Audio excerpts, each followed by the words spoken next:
Baru-baru ini heboh seorang pria yang berpakaian selayaknya wanita dengan cadar yang menyusup ke jemaah wanita. Dikutip dari Kompas.com, kejadian tersebut terjadi di Masjid Jannatul Firdaus, Kecamatan Manggala, Kota Makassar, Sulawesi Selatan pada Minggu 24 Maret 2024 sekitar pukul 9 pagi. Awalnya, pengurus masjid yang curiga ketika ia memberikan salam namun tidak dijawab. Pengurus masjid juga memberitakan gerak-gerik pelaku yang aneh dan tangannya kasar seperti laki-laki. Pelaku pun kemudian diamankan oleh pengurus masjid dan dibawa ke Polsek Manggala.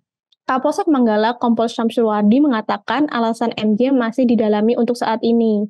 Namun dirinya mengaku ingin melihat muka jemaah wanita sehingga menyamar dengan menggunakan cadar. MJ ternyata adalah seorang guru SD yang mengajar agama di Antang, Makassar, Sulawesi Selatan. Saya juga. Saya waktu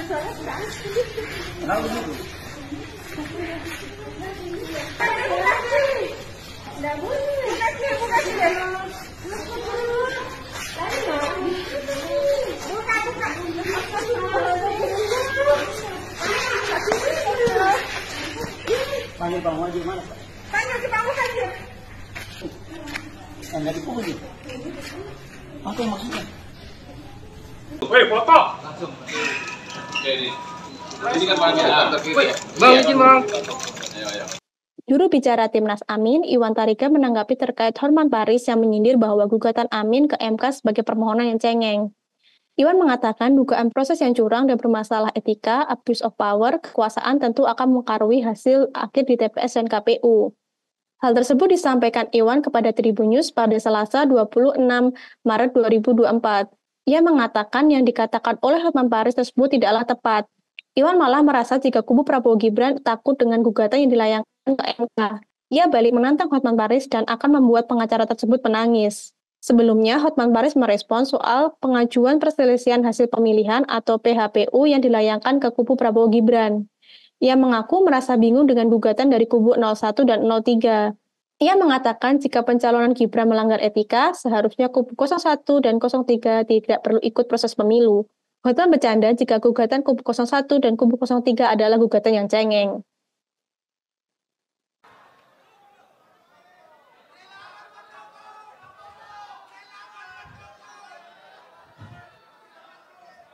Dan nanti ketua Dewan Pembinanya adalah Presiden Republik Indonesia yang ke-8. Demikian sambutan saya, minta maaf kalau ada... Mas Gibran, terima kasih.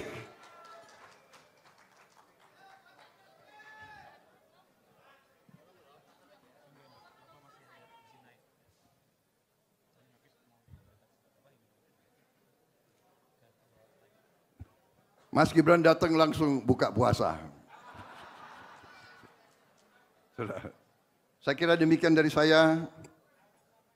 Mohon maaf kalau ada kata-kataku yang kurang. Wassalamualaikum warahmatullahi wabarakatuh. Semoga bagi mereka yang berpuasa, semoga puasanya berjalan dengan lancar dan ibadahnya diterima oleh Allah Subhanahu wa taala. Terima kasih. Merdeka! Merdeka! Merdeka! Merdeka! Merdeka! Terima kasih. Terima kasih sekali lagi.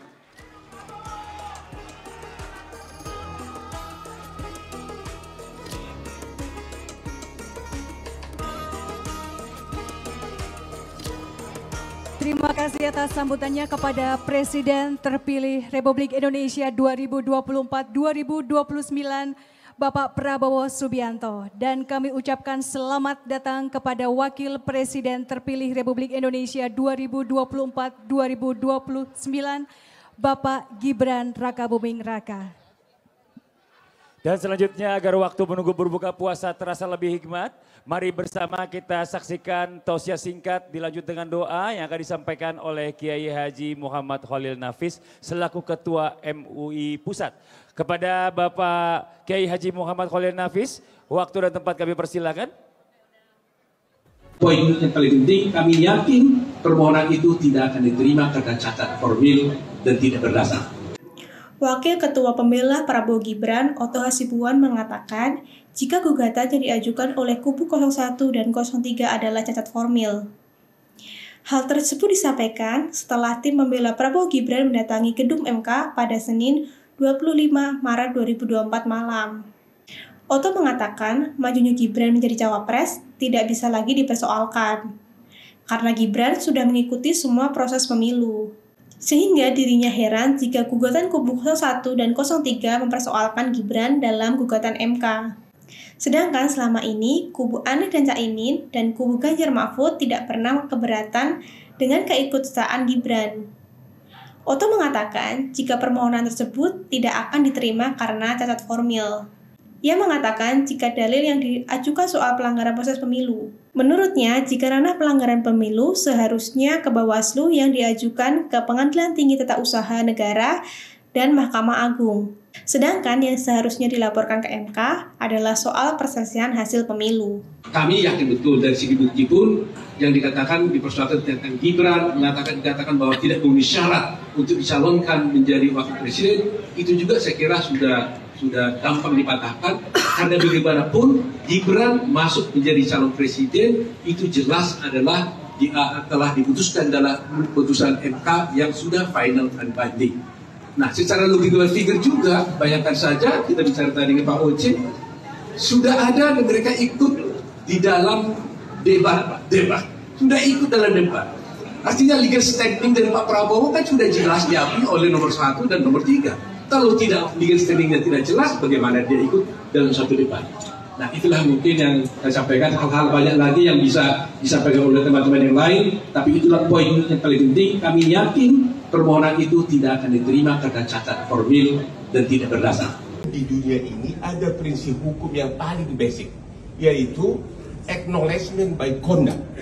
Sebanyak 45 pengacara masuk ke dalam tim pembela Prabowo Gibran telah mendaftarkan diri ke MK terkait gugatan Pilpres 2024 yang diajukan oleh kubu Anies Baswedan Muhaimin Iskandar dan Ganjar Pranowo dan Mahfud MD.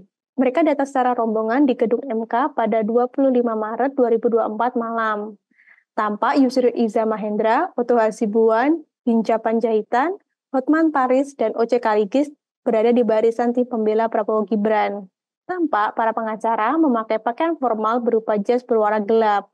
Namun dari deretan pengacara tersebut, terlihat Hotman Paris paling mentereng. Hal tersebut lantaran pengacara kuda tersebut memakai setelan jas berwarna biru terang. Tak hanya itu, setelan jas juga tampak bermotif dan berbahan mengkilat. Tentu, Hotman Paris terlihat kontras daripada pengacara yang lain. Aksesoris cincin pun tak lepas dari jari Hotman Paris. Sebelumnya, Hotman Paris merespon soal pengajuan perselisihan hasil pemilih atau PHPU yang dilayangkan ke kubu Prabowo Gibran. Ia mengaku merasa bingung dengan gugatan dari kubu 01 dan 03. Ia mengatakan jika pencalon Gibran melanggar etika, seharusnya kubu 01 dan 03 tidak perlu ikut proses pemilu. Mana? Wah, ini saya... Izin saya dampingi, Pak. Saya kecolongan ini. Kok yang nyampaikan dari Jawa Tengah nih?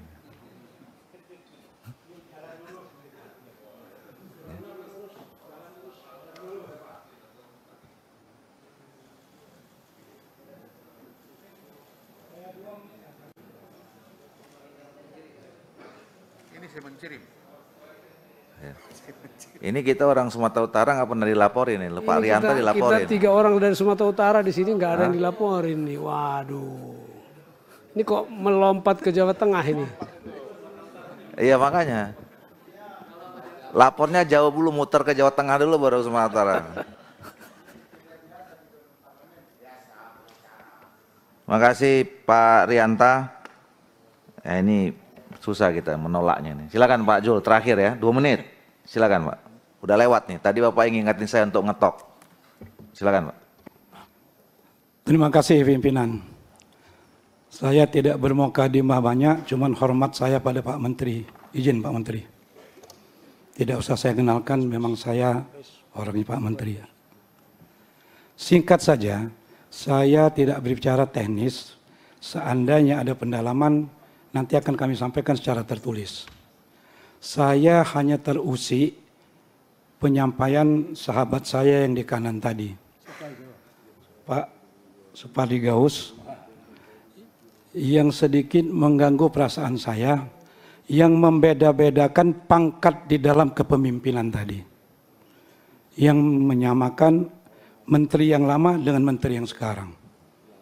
Jelas dia katakan tadi yang satu jenderal, satu mayor.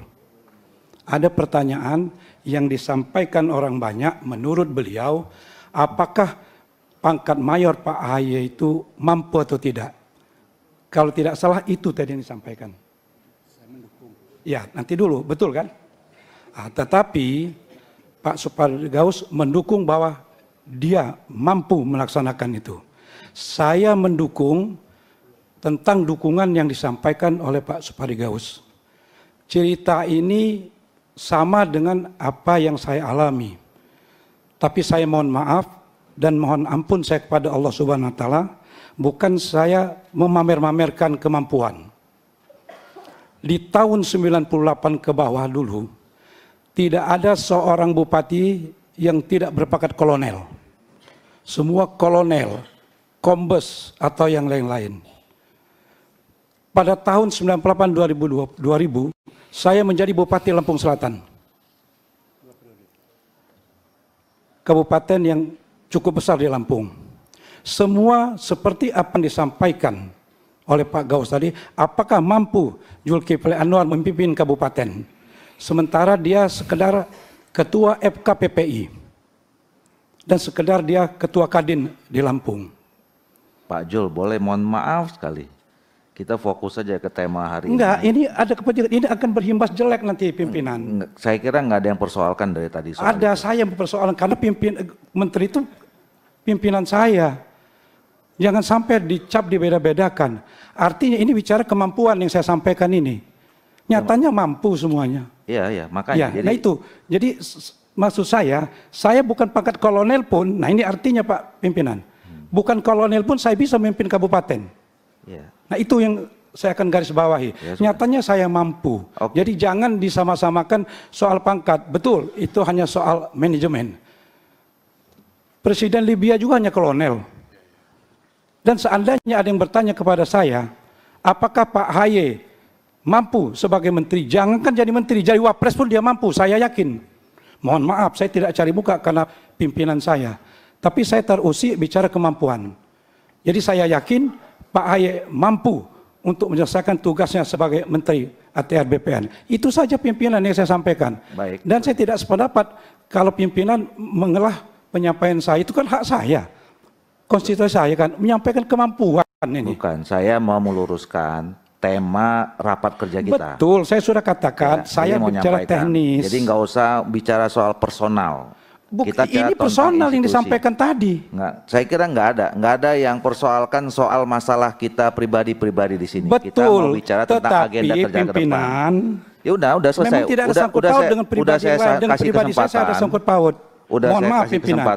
Jadi kalau ditanya kepada saya, apakah Pak AHY mampu jadi menteri? Jangankan jadi menteri. Jadi wapres, jadi presiden udah sanggup. Sudah. Karena itu aja. Terima kasih pimpinan. Lebih dari 7 menit. Ya.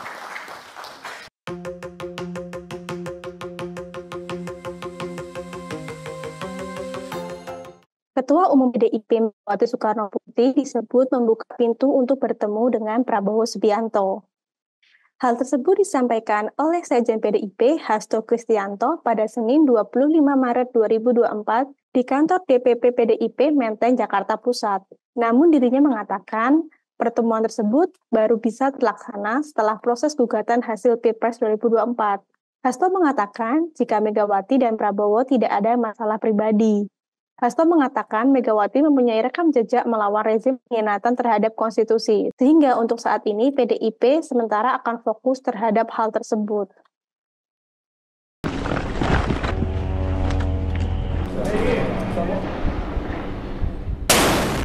Tak ada takutnya, pasukan Israel masih terus meluncurkan serangan ke Hamas meskipun ada resolusi Dewan Keamanan PBB yang menuntut gencatan senjata segera. DKPBB menuntut gencatan senjata segera selama bulan suci Ramadan dan mengarah ke gencatan senjata permanen pada Senin 25 Maret 2024. Resolusi tersebut diadopsi setelah sekutu terdekat Israel, yaitu Amerika Serikat, abstain. Meskipun begitu, Israel masih terus menyerang kelompok Hamas pada Selasa 26 Maret 2024. Israel mengaku tidak akan menghentikan peperangan meskipun ada resolusi Dewan Keamanan PBB. Menteri Pertahanan Yoav Gallant mengatakan Israel tidak memiliki hak moral untuk menghentikan perang di Gaza. Israel akan terus melawan Hamas, bahkan di wilayah yang belum pernah dilawan. Gallant mengatakan tidak akan menghentikan perang di Gaza sampai sandera dikembalikan. Diketahui sekitar 130 sandera yang diyakini masih berada di Gaza sejak tragedi 7 Oktober.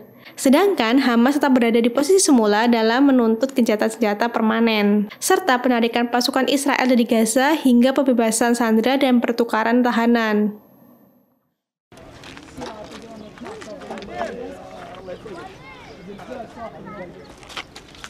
Israel masih meluncurkan serangan ke Hamas meskipun ada resolusi Dewan Keamanan PBB yang menuntut gencatan senjata segera. Sekitar 17 orang tewas dalam serangan udara Israel di kota Rafah, selatan Gaza pada Selasa 26 Maret 2024 pagi. Kantor berita Wafa memberitakan 4 anak turut menjadi korban tewas dalam peristiwa tersebut. Menurut warga, ledakan besar dan tembakan arteri besar baru saja terjadi. Sementara itu, sabu api atau rentetan serangan rudal dilaporkan terjadi di kota utara Beit Lahia.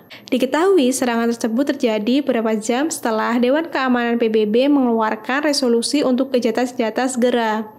DKPBB menuntut gencatan senjata segera selama bulan suci Ramadan dan mengarah ke gencatan senjata permanen pada Senin 25 Maret 2024. Resolusi ini merupakan resolusi PBB pertama soal gencatan senjata sejak Perang Oktober 2023. Sementara itu, 14 orang mendukung gencatan senjata dan 1 abstain dari Amerika Serikat. Dilaporkan sekitar 32.300 warga Palestina menjadi korban tewas dalam serangan tersebut. Ya. Soal upaya merangkul PKS tadi Bang, tapi di sisi lainnya Pak Bang Mardhani sempat bilang kayak gini, proposal PKS melalui Mas Anies Baswedan beda dengan 02. Apakah bakal ada pendekatan khusus mungkin untuk bisa merangkul PKS lagi begitu? Apapun lah, beda itu kan cover-covernya, artinya sama-sama merah putih gitu kan.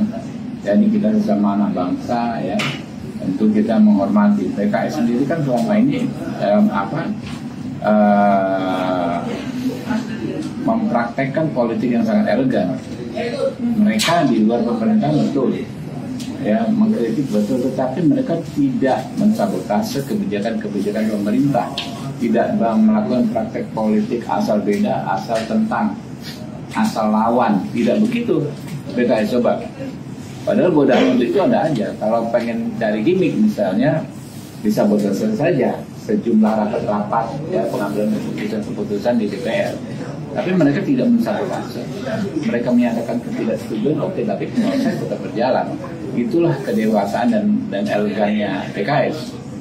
Jadi kalau kata Pak Mardhani bedanya bukan substansi. Pasti bedanya ya cover-covernya beda. Ya, biasalah namanya dinamika, tentu kan kita harus hormati. Download Tribun X sekarang. Menghadirkan lokal menjadi Indonesia.